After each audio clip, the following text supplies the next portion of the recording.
Previous video lectures में हम लोगों ने टी बीम का और बेसिकली फ्लेंज बीम का फर्स्ट टू केसेस के लिए न्यूमेरिकल एग्जांपल देखे थे। फर्स्ट केस क्या था कि the whole stress block is within the web portion. Second case क्या था कि neutral axis is below the flange but the flange is uniformly stressed. Now आज in this video lecture we will solve an example on case 3 where the neutral axis is below the flange but the flange is not uniformly stressed। तो यहाँ पे एक problem दिया हुआ है। क्या problem दिया हुआ है क्विकली देखो। Find out the moment of resistance of a T beam of b f. Effective width दिया हुआ है 1200 mm, BW width of the flange or reef 275 mm, DF 100 mm, effective depth 450 mm, AST दिया हुआ है 6 number of 25 mm dia bars. So AST को calculate कर लो। 6 into 5/4 into 25 square mm²। So this come as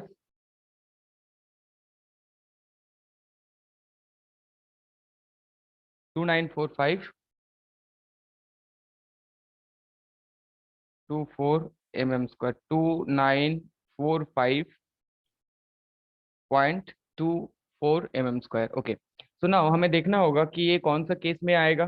पहले तो हम लोगों को पता नहीं है कि ये कौन सा केस में आएगा और कैसे इसको एनालाइज किया जाएगा। तो पहले कोई भी केस हो, कोई भी फ्लेंज बीम का प्रॉब्लम दिया हुआ हो, तो पहले एज्यूम कर लेना क्या कि let assume assume the neutral axis is within the flange.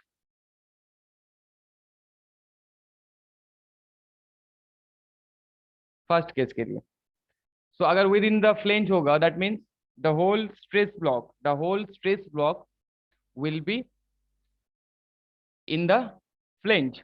तो उस केसेस के लिए हम लोग पहले एक्स यू का वैल्यू निकाल लेते हैं। तो उस केसेस के लिए सी इज इक्वल्स टू टी अगर करेंगे तो जो total compression force that will be contributed by the flange portion, तो हम लोग लिख सकते हैं 0.36 f c k x you.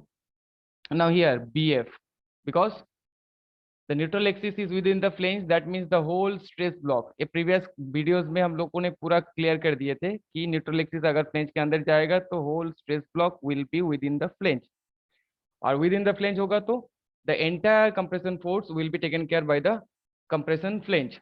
So that equals to, यहाँ पे एस टी दिया हुआ है, सो 0.87 टी का value tensile force 0.87 f y, this one is the stress into s t area. So from here we can calculate the XU value 0.87 into FY have 415 into AST 2945.24 divided by 0.36 FCK 20 into BF 1200 mm. So that comes as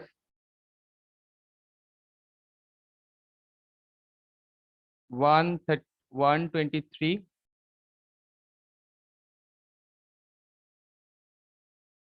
07 123.07 mm. So here what we are see that your DF is greater than XU, sorry XU is greater than DF। DF is greater than XU होता तो हम लोगों का assumption ठीक होता, but यहाँ पे XU का वैल्यू आया है 123 बट DF का वैल्यू है 100 mm। That means your XU is greater than DF। that means our assumption is wrong। so here you have to write that our assumption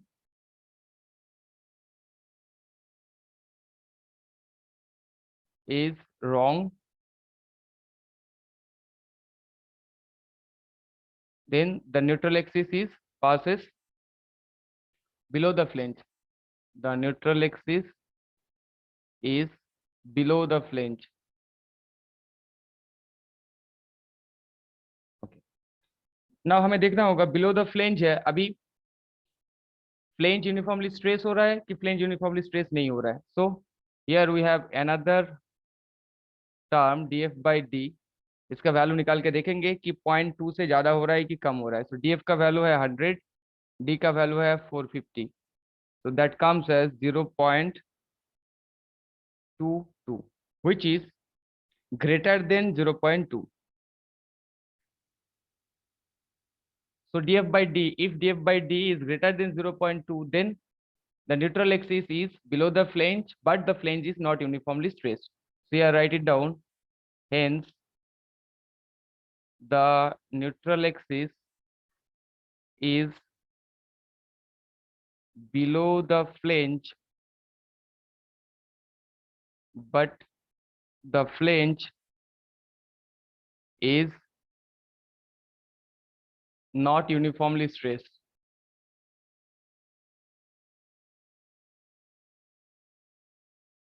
Stress. That means case 3 में जाएगा ये। तो case 3 के लिए हम लोगों को क्या चाहिए होगा? केस 3 के लिए हम लोगों ने देखे कि इंस्टेड ऑफ डीएफ हम लोगों को वाई एफ चाहिए होगा, और ये वाई एफ का वैल्यू क्लॉज जी 2.2 में दिया हुआ है। कितना दिया हुआ था? वाई एफ का value 0.15 x you plus 0.65 df. Okay, now we need to find out the xu. Here xu for the third case, क्योंकि थर्ड केस जब हम लोगों को पता चल गया, तब थर्ड केस के लिए c का value, c equals to t करके जो हम लोग xu का वैल्यू निकालते हैं, तो c का वैल्यू चेंज हो जाएगा। तो जो थर्ड केस है, तो ये थर्ड केस है। तो थर्ड केस को जब हम लोग एनालिसिस करते हैं, तब दो हिस्सों में, सेकेंड या थर्ड केस को तो दो हिस्सों में डिवाइड कर दिया है। प्रीवियस वीडियोस में पूरा क्लियर हो गया था। तो एक वेब पोर्शन और एक फ्लेंज पोर्शन, और फ्लेंज में वाई एफ पोर्शन तुम्हारा यूनिफॉर्मली स्ट्रेस्ड होगा। सो हम लोग इस कंडीशन से, सो यहाँ पे C1 का वैल्यू मिलेगा और यहाँ पे C2, तो C इक्वल्स टू टी करेंगे। So total compression C is equals to, हम लोग लिख सकते हैं C1। C1 क्या है? Compression due to the web portion. क्या किया हम लोगों ने? टी का वेब को अलग कर दिया फ्लेंज से। जो अब हम लोग एनालिसिस पढ़ रहे थे तब इसको हम लोग देखे, तो C equals to C1 plus C2। तो ये C1 का वैल्यू कितना है इस रेक्टेंगुलर वेव पोर्शन के लिए जो कंप्रेशन आ रहा है? तो rectangular web portion that will act as a simply supported singly reinforce beam, singly reinforce beam section के तरह ये एक्ट करेगा। तो 0.36 f c k x u b डब्ल्यू, ओके, प्लस C2 का वैल्यू कितना होगा? जो ये फ्लेंज पोर्शन में कंप्रेशन आ रहा है, और फ्लेंज पोर्शन में वाई एफ पोर्शन तक हम लोगों ने मान लिया था कि ये जो वैल्यू होगा that will be the value of stress will be uniform within that YF portion. So here हम लोगों को अगर फोर्स चाहिए तो स्ट्रेस चाहिए होगा पहले uniformly stress, that means 0.447 FC के। एरिया चाहिए होगा, फिर एरिया कितना हो जाएगा? जितना सा तुम्हारा फ्लेंज पोर्शन है उसका एरिया। तो फ्लेंज पोर्शन का एरिया कितना है? B F minus B W into Y F.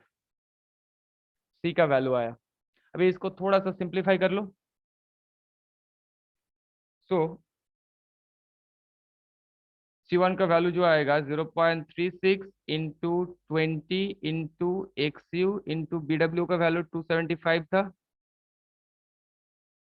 Plus 0.447 into f c k 20 into b f का वैल्यू था 1200 माइनस 275 इंटू वाई एफ को y f as it is रहने दो पहले, उसके बाद देखेंगे। या फिर वाई एफ को भी सिंप्लीफाई करना होगा, क्योंकि वाई एफ के साथ एक तुम्हारा एक्स यू का टर्म आता है, तो उसे भी सिंप्लीफाई कर लेते। तो पहला वाला जो टर्म आएगा, इसको जब हम लोग सिंप्लीफाई करेंगे तो इसका वैल्यू आएगा near about 1.980 x u. Let me check again. 0.36 multiplied by 20 multiplied by 275, 1980 x u, right. Now इस वाला टर्म को और थोड़ा सा सिंप्लीफाई करना होगा हम लोगों को, वाई एफ का वैल्यू जस्ट पिटाना है। तो इस टर्म को पहले सिंप्लीफाई कर लेते, कितना आता है वाई एफ को छोड़ के। तो दैट विल कम एज 8269, 8269.5। उसके बाद हमें इसका वैल्यू चाहिए वाई एफ का वैल्यू, वाई एफ। तो वाई एफ क्या है? वाई एफ जो हम लोगों को पता था 0.15 x you plus 0.65 D F. So 0.15 XU plus, अभी 0.65 इंटू डीएफ, डीएफ का वैल्यू हम लोगों को पता है 100 mm दिया था, तो 65 हो जाएगा, तो डायरेक्टली हम लोग 65 लिख देते हैं।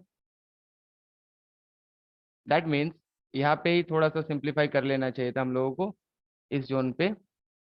0.15 XU प्लस डीएफ का वैल्यू 100 है तो 65, बस हो गया। तो यहाँ पे बिठा दिया। नाउ इसको थोड़ा सा और सिंप्लीफाई कर लो तो हम लोगों को मिलेगा सी का वैल्यू 5, इसको मल्टीप्लाई करेंगे उसके बाद मिलेगा 53751 प्लस 3220.924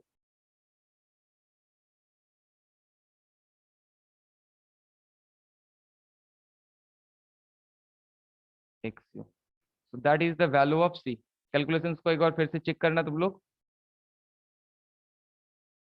इसी का वैल्यू आया है टोटल 53751.5 प्लस 3220.425 XU। सी का वैल्यू मिला, अभी टी का वैल्यू चाहिए होगा हम लोगों को।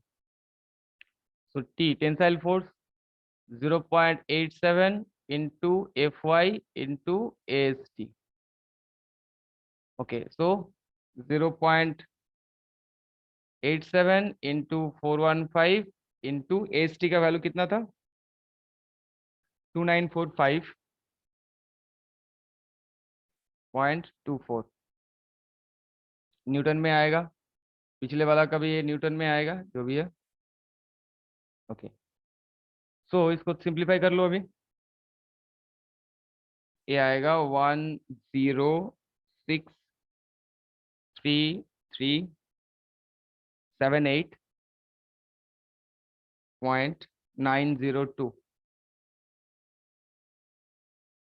नाउ हम लोग क्या करेंगे, सी इक्वल्स टू टी करेंगे, क्योंकि इस केस के लिए हमें एक्सयू का वैल्यू चाहिए होगा केस 3 के लिए। तो सी इक्वल्स टू टी अगर करेंगे तो हम लोगों को एक्सयू का मान मिल जाएगा। तो सी का वैल्यू कितना था, 53751.5, 53751.5 प्लस 3220.425 XU, आई थिंक यही था, 3220.425 XU, yes, is equals to t. T का जो वैल्यू है 1063378.902। Now from here you can find out the XU value. So XU का वैल्यू आएगा नियर अबाउट 163.289 mm। इस केस का, इस कंडीशन के लिए जो एक्चुअल XU है उसका वैल्यू आया है 163.289। नाउ और एक बार चेक करके देख लेते हैं 3/7 XU करके। तो 3/7 XU का वैल्यू कितना आएगा, 3/7 multiplied by 163.289, that comes as 69.98 which is less than DF। that means जो केस हम लोगों ने कंसिडर किया वही वाला केस ए है, case 3। that means the neutral axis is below the flange but the flange is not uniformly stressed। तो उस केस आता है दो केसेस में, दो कंडीशन में, जब DF by D is greater than 0.2 and another case when 3/7 XU is less than DF। तो ये दो क्राइटेरिया मैच कर गया। दैट मीन्स हम लोगों का एक केस 3 है और जिसमें XU का मान है 163.289। नाउ मोमेंट ऑफ रेजिस्टेंस निकाल लो। सो मोमेंट ऑफ रेजिस्टेंस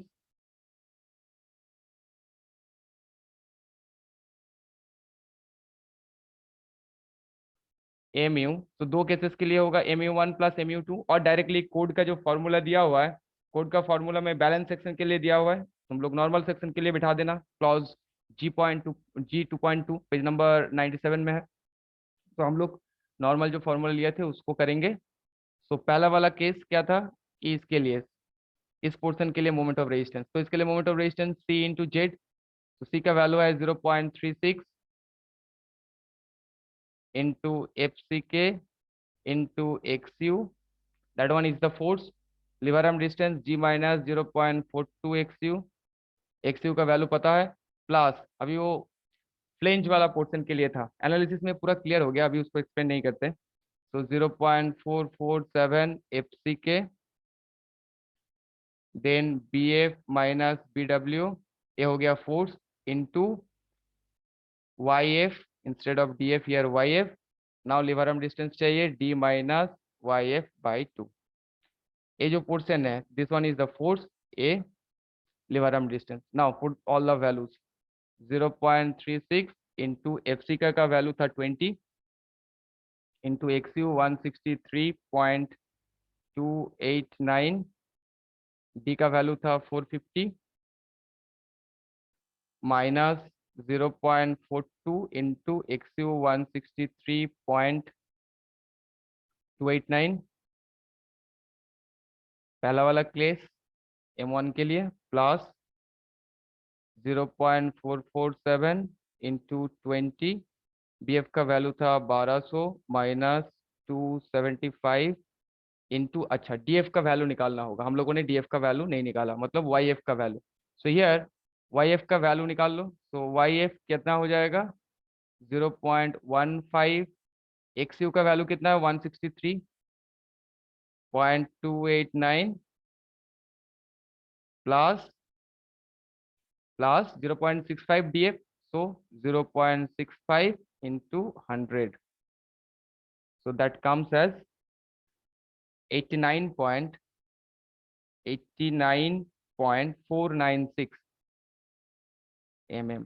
तो यार YF का वैल्यू बिठा दो 89.496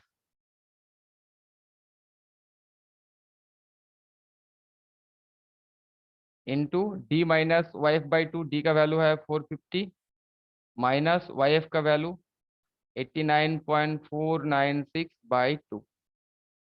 ना इसे सिंप्लीफाई करना होगा, तो फर्स्ट वाला केस के लिए अगर सिंप्लीफाई करोगे तो इसके लिए मिलेगा 123.317 इंटू 10⁶, प्लस इसको अगर सॉल्व करोगे तो मिलेगा 299.921 इंटू 10⁶, तो टोटल हो जाएगा 423.238 into 10⁶ Newton mm।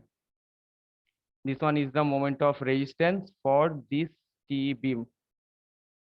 423.238 into 10⁶ Newton mm और 423.238 किलो न्यूटन मीटर।